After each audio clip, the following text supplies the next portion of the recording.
And welcome today. I'm going to introduce you to a radiant woman by the name of Lauren White. She's a mum of two. She has a nursing degree and she is a trained counsellor. Lauren also describes herself as a sex geek. So what does a sex geek do? Why, she becomes a qualified sexologist. And you may be wondering what sexology is. A sexologist is actually an expert in human intimacy. I'm really personally excited to introduce you to Lauren because I think that dealing with the emotional fallout of prolapse is hard enough. It's extremely difficult to talk about birth injuries. And so you throw in sexual dysfunction into that mix and it's kind of like a taboo within a taboo. So today we're going to look at how we can allow intimacy back into our lives after trauma, and how despite the fact that our bodies are different, sex doesn't have to be and shouldn't be avoided because we as women deserve to feel good. Welcome, Lauren. We're very happy to have you today. Thanks, Amy. It's great to be here. Oh, thank you. So can you just give us this, self-proclaimed sex geek, can you tell us what brought you into the world of sexology? Yeah. So my story is that I was turning 28 years old and I had worked in nursing for a very long time, more than 10 years, just always been in the helping profession. And I thought, I still want to be in the helping profession, but I wanted to pivot my skill set. I didn't want to completely abandon what I'd learned over all of those years working in mental health and drug and alcohol. And I stumbled through the interwebs, stumbled across this sexology degree at Curtin University and read the description, just went, yep, that's it. And ended up applying, and I was very lucky. This little twist of fate, or very big twist of fate, happened where I just so happened to apply in the year that they were opening it up to students who lived interstate or internationally. Before I applied, you needed to physically reside in Perth in order to do this degree. Wow. And so, had that have been the case, I wouldn't have been able to do it because we just moved to Brisbane a few years before. So it wasn't going to happen that we relocated to Perth for a degree. So I feel immensely fortunate that the stars just aligned so beautifully for me to complete it really at a really nice pace over 2 years. Oh, that's brilliant. The universe really was sending you a clear message. Yes.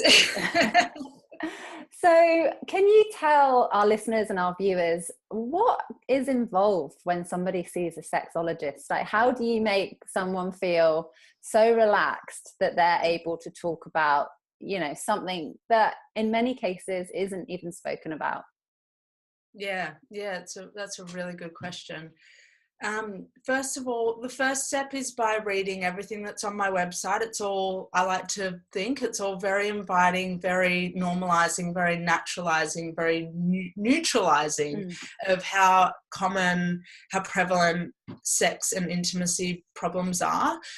All of that is rooted in the fact that very few of us receive adequate sex education, communication, education, how to have a long-term relationship education. So that's very common for these problems in intimate relationships because we don't, we come into them without this very solid foundation usually. We're all just trying to work it out as we go along.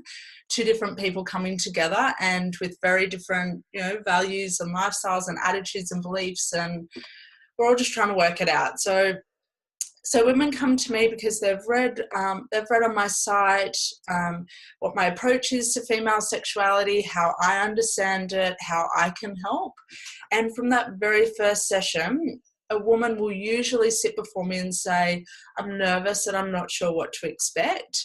And from that moment on, that almost just like relieves this instant pressure just by saying those words. And then I share with her, there's no script for today. These are 100 questions that we have to ask. This is very organic. This is a conversation. It's a little bit different from a conversation that you might have with a friend because the focus is on her and why she's sitting there. So A lot of what I do is about affirming her experiences, validating her experiences, believing and trusting what she's saying.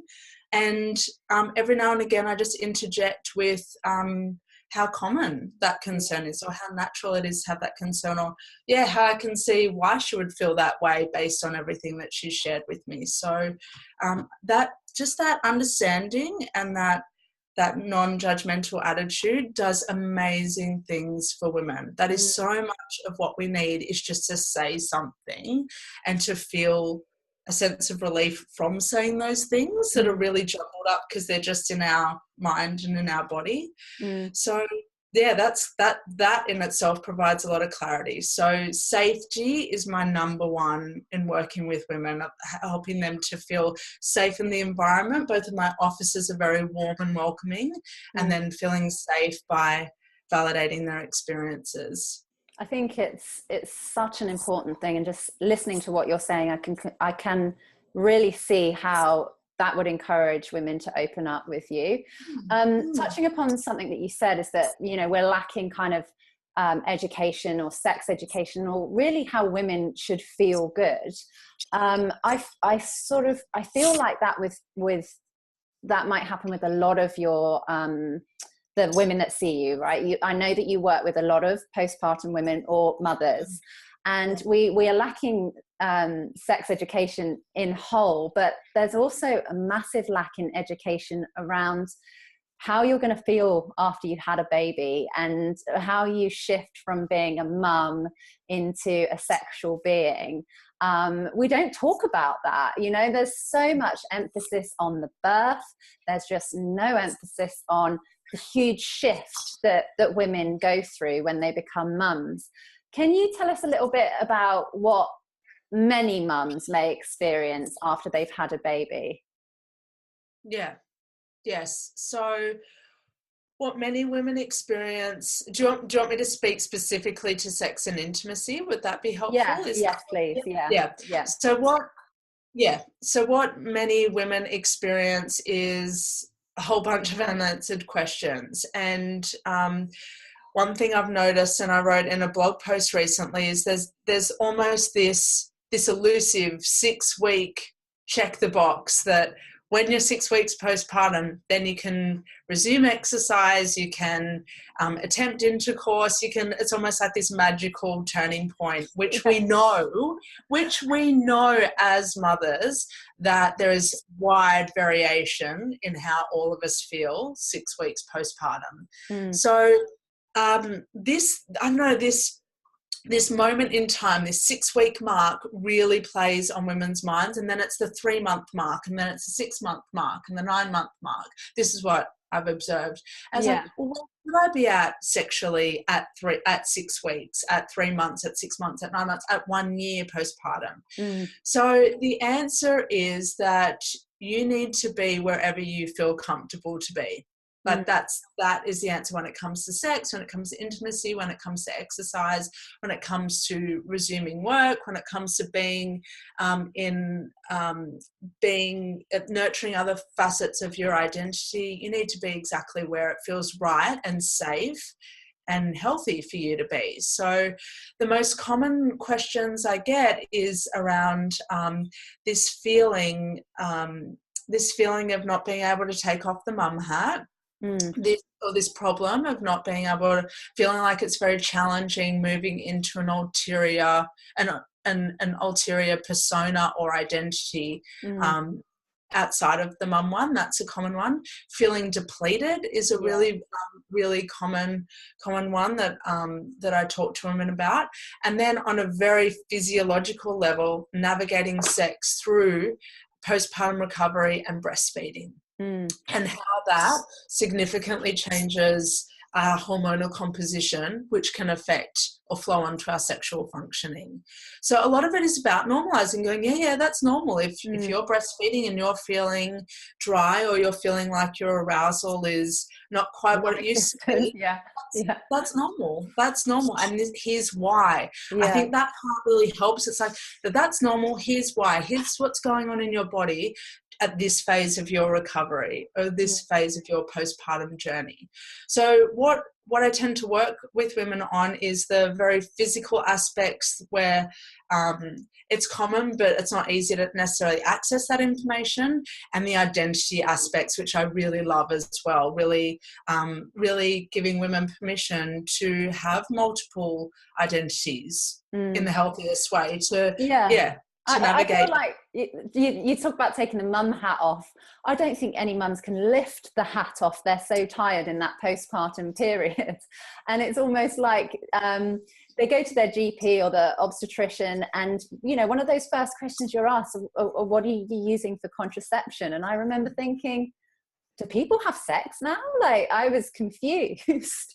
And I mean, you read in some cultures, it's very normal for women not to have sex for a year or more. Is that right? And yet the expectation on us is, like you say, that 6-week postpartum period, you'll be good to go, commence life as normal. It's like nothing happened. And yet we have emotional shifts and physical shifts that we have to contend with. Yeah. And it's interesting because that language is usually around intercourse, as if that is the only way that we express ourselves sexually as well. And that is probably the crazy thing is that act of intercourse is like the farthest form of sexual intimacy that exists from where we're actually at. And it's like, whoa, that leap is way too big. 6 weeks postpartum. When I was 8 weeks, I was still experiencing some very, very slight bleeding 8 weeks postpartum after my first baby. So there's no way I was going to be delving into sexual intercourse 6 weeks postpartum. So it's interesting. It's almost like high school where it's you know, doing it is the thing. The goal. That's the goal. The goal. Yeah. That's the word I'm looking for. The goal. And I find it very, very disconcerting, very, very disheartening that the dialogue in the GP surgery is intercourse. It's like, well, there are other things that we can do to feel pleasure, and it really shouldn't be intercourse should not be our goal postpartum. I mean, I think it's probably a hard one as well, because it's that expectation perhaps from partners as well. Like a lot of women don't want to have sex during pregnancy or the later stages of pregnancy. So the partners, many partners maybe feel like, you know, well, time's ticking. And it is that message that is conveyed that women should be okay now, and let's just get on with it. And I think, you know, it's obviously a huge generalization, but perhaps the fact of the matter is it is generally women that go through that huge emotional shift, both physically and mentally. I want to actually touch upon a poll that a friend of mine did recently. So bringing it back to pelvic organ prolapse, because this video is part of a series, sort of basically living well with pelvic organ prolapse. And my friend Hayley Shevner, she highlights the fact that, you know, a lot of women are battling with sexual self-esteem. It's complicated pre-babies. It's probably even more complicated post-babies. And she's got a private support group with nearly 2,000 members that have pelvic organ prolapse. And she asked the question, has pelvic organ prolapse affected the way you see your body in a sexual light? And I just thought this was a wonderful question to put out there. And she gave multiple choice answers. So those answers included, yes, it has made me feel more insecure. Yes, it has made me feel significantly more insecure. No, I feel the same way I did. And yes, it's actually helped me feel more sexually attractive.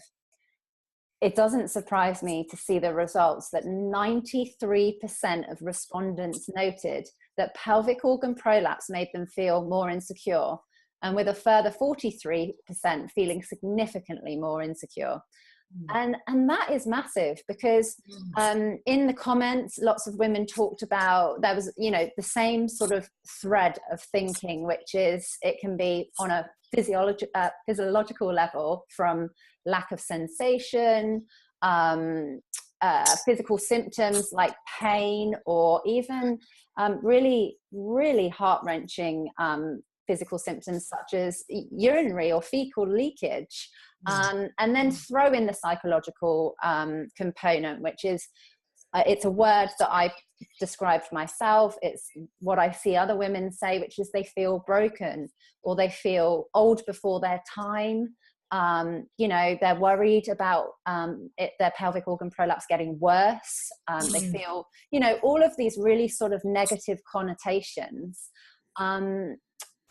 It's just, it's a minefield. It's a mental minefield. So how can we start putting the steps into place to really get that mojo back and be kinder to ourselves, and stop looking at ourselves as being these broken, you know, doors closed individuals, and actually coming back into ourselves as sexual beings? Because we need to think about our relationships as well. I going off on a tangent, but I can't help but feel that sexual dysfunction is a huge component of birth injuries, and women are suffering in silence. You know, they can't talk about it. So I guess this is an opportunity for you to say, how can you help us, or how can we help ourselves? The first thing that comes to mind is, well, you use the word kindness. Kindness for yourself needs to be the status quo. And I really mean it needs to be your anchor that you come back to. Kindness and self-compassion, come back. Because before you know it, when some of those really, really end of the road, doors closing thoughts comes up about your functioning, about your body comes up, the corresponding feeling is probably going to be something that's really, really berating, really like self-flagellating, really keeps you down. So when you continually come back, and how you can do that is by holding your heart, like just noticing that you're going down, or maybe you're starting to go down a spiral of negativity or limitation, however you want to put it. Really come back to the fact that, hey, I went through something extremely traumatic, or I went through something traumatic, and that I am doing the best that I can. Like that real, starting on that note of compassion and kindness is going to give you the best footing for moving through and touching on your sexual functioning and your sexual potential. So just having hope as well is a massive, massive ingredient. So something that I say to women that present with any concern, is that the best ingredients for female sexuality is being non-judgmental and curious. Curious and non-judgmental. So just coming back to trauma though, I think before we get to curious and non-judgment, we need to just drop it back to kindness and compassion first and foremost. After that, if you are in a space where you are receptive to look inward at some of the thoughts and words that come through for you when you think about your body, and when you think about your concerns, when you think about your prolapse, I would really analyze, if you can, how each word makes you feel. Very, very basic. If you are using a word that reverberates through your body and creates this whole end of the road, done, like you said, doors closed, really good analogy, hopeless, powerless, insufficient, whatever it is, whatever word that is triggering those really big feelings, that is something that needs some gentle tweaking, I like to put it.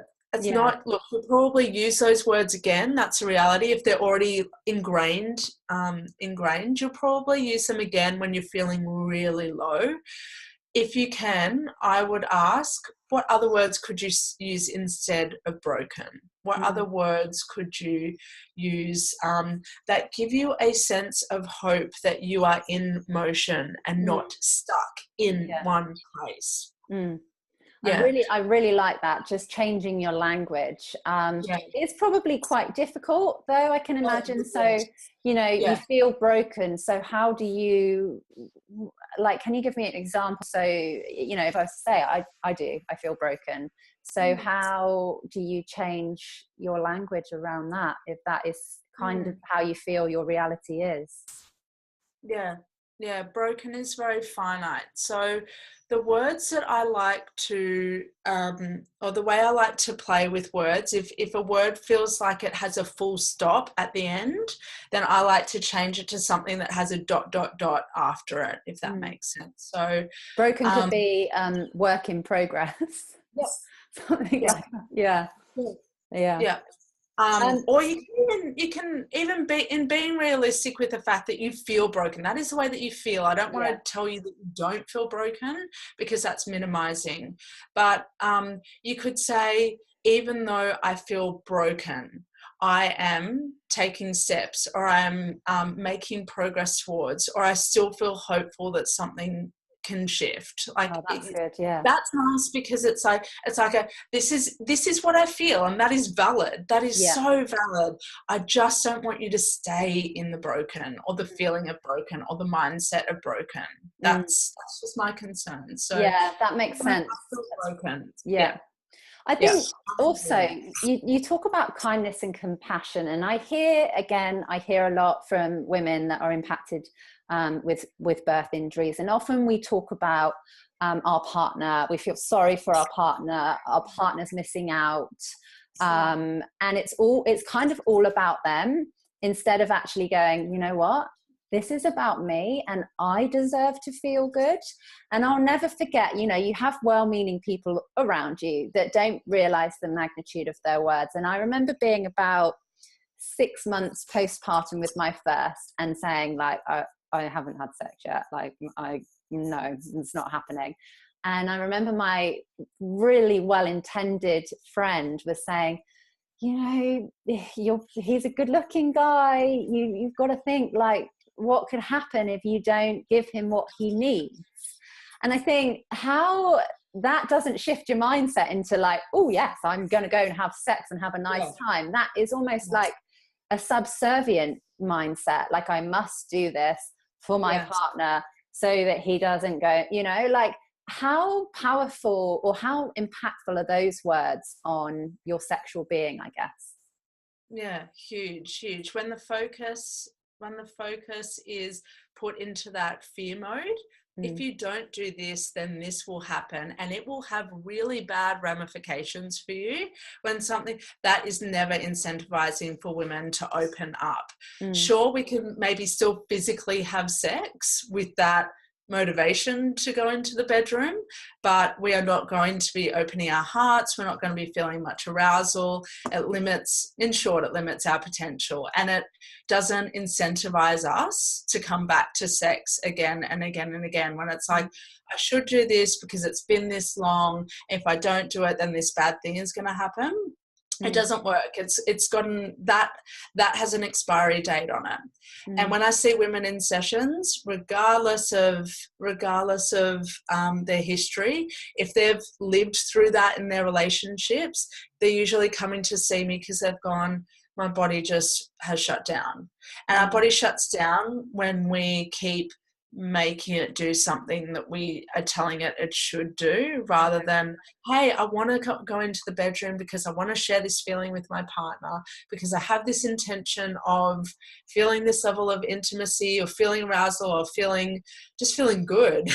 So a lot of the work that I do is about creating incentives with women, like their own personal incentives for sex, not this is what you should do or else this bad thing is going to happen. I really it's giving the incentive. And you talk about curiosity, and it's almost like, get curious. Your body is different. But it is. but feel that difference, and perhaps there could be some improvement. So I love that. Get curious notion. I think that's really good.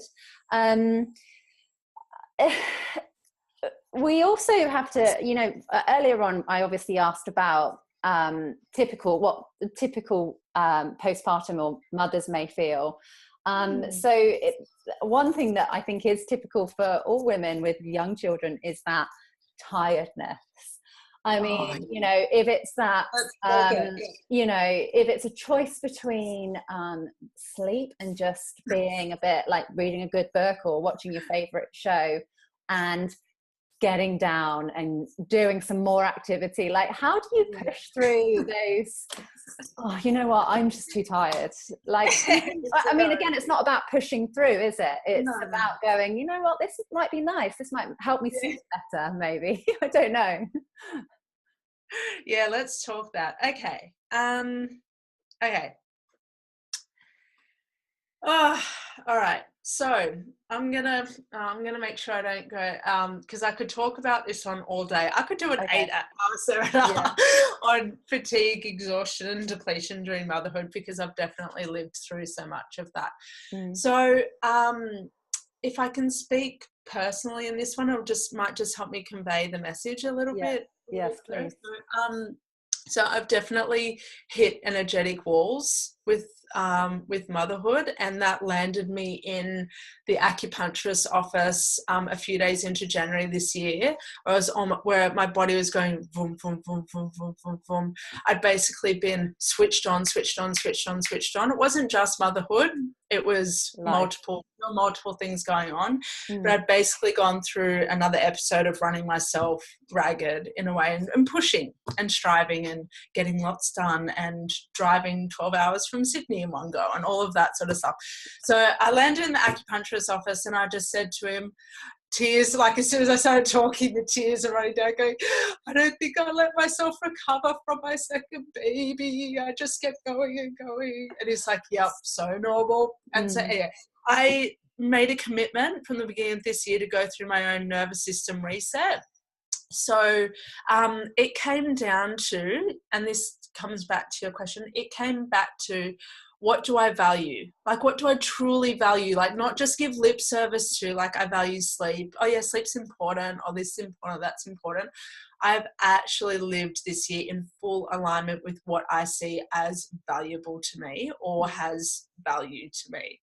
So what that has done has had me seeing, reading lots of books, using lots of downtime, more time in nature, not drinking alcohol. In short, I've become a tea addict now, which is almost more expensive than drinking alcohol, because I like the fancy stuff, obviously. So that's what I've been through this year, using essential oils, really, really down-regulating, prioritizing foods that are warm, prioritizing being warm in all sense of the word. So all I'm going to say to mamas, if you're feeling depleted, check in where your values are and what's really important to you. Don't just, and I mean this, and I'm saying this with lots of heart, don't just say sleep's important to you and then you spend hours scrolling on your phone. Like, if sleep's really important, go to bed. Go to bed. Definitely take time for yourself, but do things that are nurturing, not depleting. Like, if your tank's empty, then your energy and attention going outward into a screen is going to be, try to start seeing that as further depleting rather than filling up your tank. So my social media use has completely changed. A lot of things have changed for me, but all I'll say is I had to get to the pain point to be motivated to really, really follow through. So sometimes for us, we need to, unfortunately, hit a bit of a wall of sorts in order to go, actually, this is really important. And one thing I'll say is, it's really, when you hit those walls again and again and again, once is okay, twice okay, you can't actually keep doing it, because my fear is your nervous system won't recover. You'll never be the same now that you're a mother. It's not about going back to something you were before you had babies. It's about being the most radiant you can be in this phase, in this chapter of your life, in this phase of your life. I just love that. I think it's really important, like you've given tips of techniques that work for you, but for everyone it's going to be different. Although I will always fly the flag for getting outside as much as possible, getting into nature, because I do think that just resets you, be it, you know, a walk or going for a 3-mile or 3-kilometer hike, whatever it is that gets you in that fresh air that's my jam. But I think also it's really important to stress that you don't have to do everything at once. I think we all know, if we're mindful in our actions, we know what our sticking points are. Like, for example, mine is definitely looking at social media last thing at night, when in my head I'm always thinking, you know, I'm not going to use my phone for an hour before bed. And sometimes when I get to that point of just overwhelmed, I'm feeling depleted, I'm constantly tired, I try and change everything at once. And then it's a recipe for disaster, isn't it? Because within 2 weeks something starts to crumble, or and it is allowing those incremental changes, but every day committing to yourself one thing, one way of relaxing. Because I think so many of us will just go and really not stop until your body sends you a really big signal. So whatever that little change can be, like for me at the moment, it's not drinking and doing my doing yoga every morning, just stretching my body out, because it gets me in tune with me. And also it enables me to make more mindful choices for the rest of the day, because you've started the day really well. Like, I'm all about that. But don't give yourself a million things. You're going to learn about essential oils. You're going to start yoga. You're going to exercise, lift weights. You're going to eat really well. You're going to give up coffee. You're going to give up alcohol. No, don't give up coffee. I couldn't.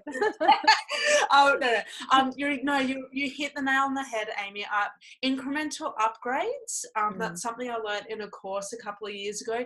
Incremental upgrades work much better. They are much more effective. They are much more likely to stick around when you do things. When you do just one little shift at a time. The whole lifestyle revolution, like full 180, 360 pivot is probably going to cause you to sabotage in some way, because it's too much in one go. So choose one thing. Choose the thing choose the thing that you're most defensive about, and that's probably the thing that you need to choose first, if that makes sense. So choose the thing that you're most defensive about. And I just want to have all this come full circle. This is all about your libido. All of what we're talking about now, if you're going, but what's this got to do with sex? All of it does.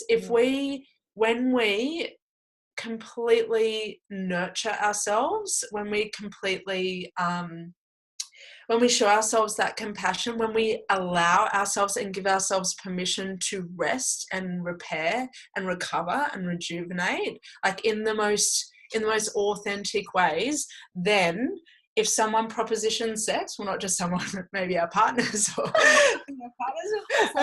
whatever, when our partner propositions sex and sex is initiated, we are going to be far more likely to go, actually, I'm not in a depleted mode. I've had some space, I've had some rest, I've had some rejuvenation. Now I'm ready to do, or now I'm more open to doing something that requires some activity. So, and something doesn't have to be intercourse. No, definitely not. In fact, I would not recommend it. I would not recommend intercourse being the opening. And for you, the most important thing is you'll need to share that with your partner beforehand to make sure that any silent expectations are cleared and given room to breathe. So I wouldn't even recommend intercourse being the first part of the first sexual experience, or resuming sex after a long time, or I'd never. It's all, for me, it's always a graduated approach, always, and always using your yes. If a big no comes up, if you try to push through that no, that's probably going to hold you back a little bit or keep you in that place. So just really gentle, really tender, and having sexual contact that's compassion, that has that flavor of compassion and has that flavor of non-judgment. Yeah, I think we all need a bit more compassion and a bit less judgment in our lives. So thank you.